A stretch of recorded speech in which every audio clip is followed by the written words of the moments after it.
उष्माघात कसा होतो?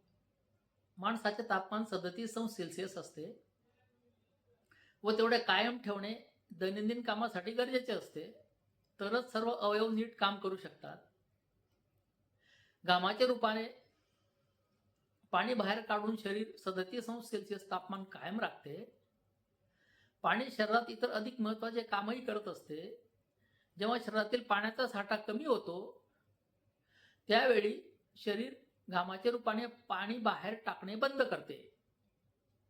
जेव्हा बाहेरील तापमान 45 अंश सेल्सिअसच्या पुढे जाते त्यावेळी शरीरातील कूलिंग अवस्था पाण्याच्या अभावी ठप्प होते. त्यामुळे तापमान 37 अंश सेल्सिअसच्या पुढे जाते.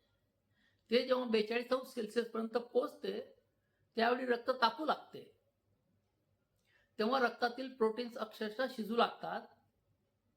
उदाहरणार्थ आपण अंडी उकळवतो त्याप्रमाणे.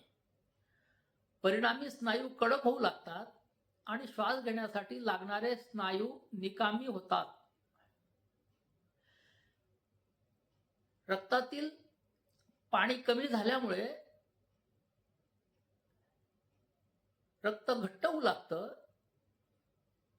ब्लड प्रेशर अत्यंत कमी होतं आणि मेंदूला रक्तपुरवठा कमी होत असल्याने तो कोमात जातो.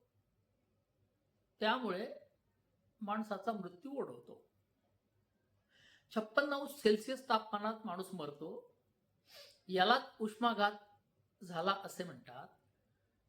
उष्माघातापासून आपल्याला बचाव करायचा असेल तर पुरेसं पाणी प्या, सैल व सुते कपडे वापरा, दुपारच्या वेळी उन्हात जाणं टाळा आणि उन्हातून परत आल्यानंतर त्वरित पाणी पिऊ नका. व्हिडिओ आवडला तर मला निश्चितच लाईक करा, शेअर करा. Thanks friends.